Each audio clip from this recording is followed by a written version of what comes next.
बोलो सदगुरु महाराज की जय। आज के आनंद की जय। हे नाम नैणों में रम रहा न जाने जब लीला कोई, जैने सदगुरु साचा मिला उसको मालूम हो।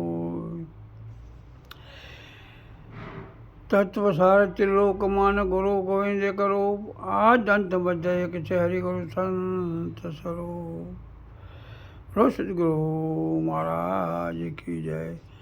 એક લાલજી મહારાજનું ભજન છે, એનું વિવરણ કરીશું આપણે જેવું ફાવે એવું બોલીશું તો એ સ્વીકારશું। જય ગુરુ મહારાજને કંઈ ભૂલ હોય તો પણ સ્વીકારશું। જય ગુરુ મહારાજ। આપે વિશ્વ ઠેરાયા સબજ છે, આપે વિશ્વ ઠેરાયા, आपी पहला के विश्व ही पहला, आपी पहला विश्व ही पहला, पहला कौन दिखाया अच्छे, आप विश्व ठहराया। आप बिना ये विश्व कहाँ से, आप बिना ये विश्व कहाँ से, कहने वाला कौन आया सबज से, आप विश्व ठहराया। આમાં સંત શું કહે છે કે આપે વિશ્વ ઠેરાય એટલે પોતાની કલ્પના અથવા ઈચ્છાથી આ વિશ્વ એટલે જગત ઊભું કરેલ છે, અને આપની કલ્પનાઓ બાદ થતાં પોતાના માટે આ જગત રહેતું નથી। આપી પહેલાં કે વિશ્વ પહેલાં એટલે પોતાનાથી જ આ જગત ઊભું થયું છે, કારણ કે આ મૂળ ગયા કે ડૂબ ગઈ દુનિયા, એટલે પોતાથી જ આ જગતની રચના થઈ છે। એટલે પોતે છે તેઓ વિશ્વ છે, એટલે પોતે નહીં તો વિશ્વ પણ નથી। જેમ કે આપે આપ મેં આત્મદર્શા કે સદગુરુ કે પ્રતાપ, એટલે પોતે છે તો જ આ વિશ્વ છે, એટલે કે છે નહીં, કારણ કે જ્યાં જ્યાં જુઓ છો, જ્યાં જ્યાં નજર માંડી ઠરે યાદી ભરી છે આપણે, એટલે પોતાના સિવાય બીજો કોઈ છે નહીં। પણ ક્યારે ખબર પડે કે જ્યારે સદગુરુ ચરણ સ્વીકાર્યું હોય અને સદગુરુના વચનમાં શ્રદ્ધા અને વિશ્વાસથી રહેતા હોય તો આ વાત જેમ બને એમ પોતાની અંદર અંતરમાં ઉતરે એવી છે, નહીં તો ઉતરે એવી છે નહીં, અને સમજાવી પણ છે નહીં। આગળ શું કહે છે?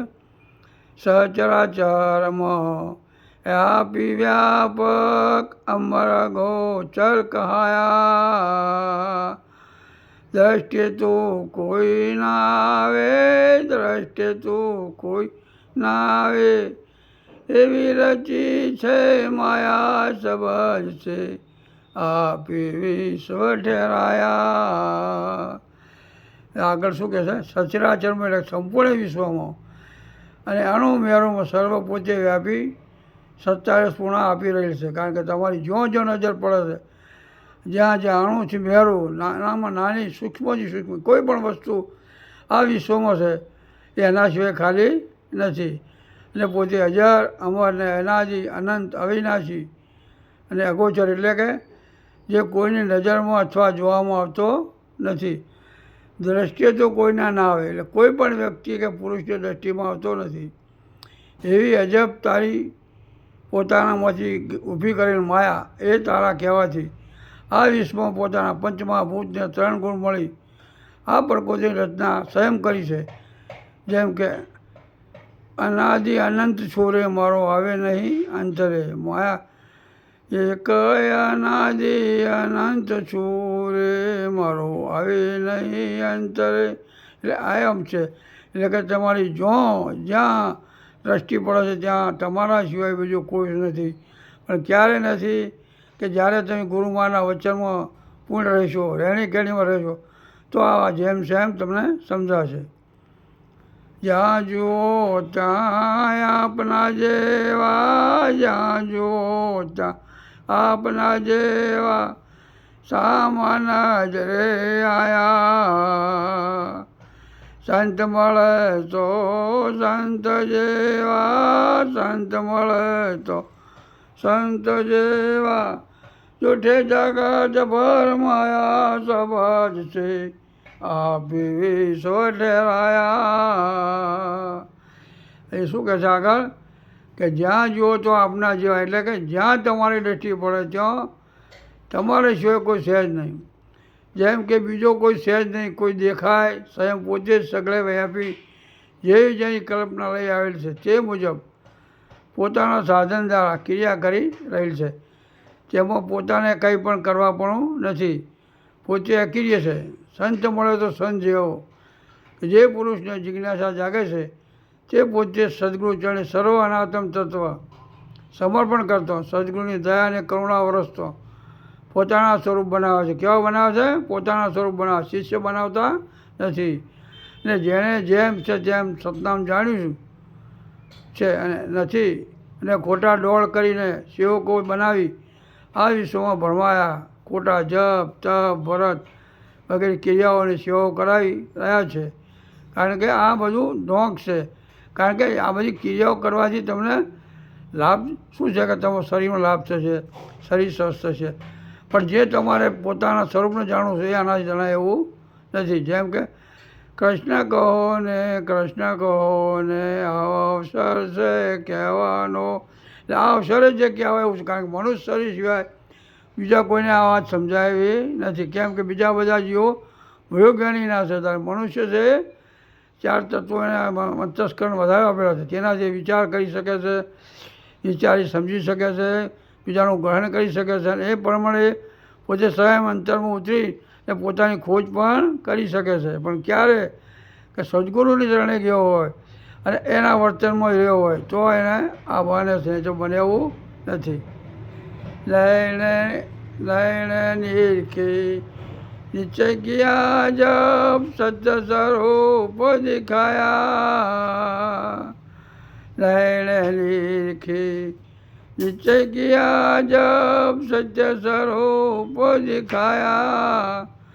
ગુણ નહીં જબ નામ રખો ક્યાં, ગુણ નહીં જબ નામ રખો ક્યાં. अपनामी कहाया सबज से आप सबज से ઈશ્વર ઠેરાયા. હવે આગળ શું કહે છે?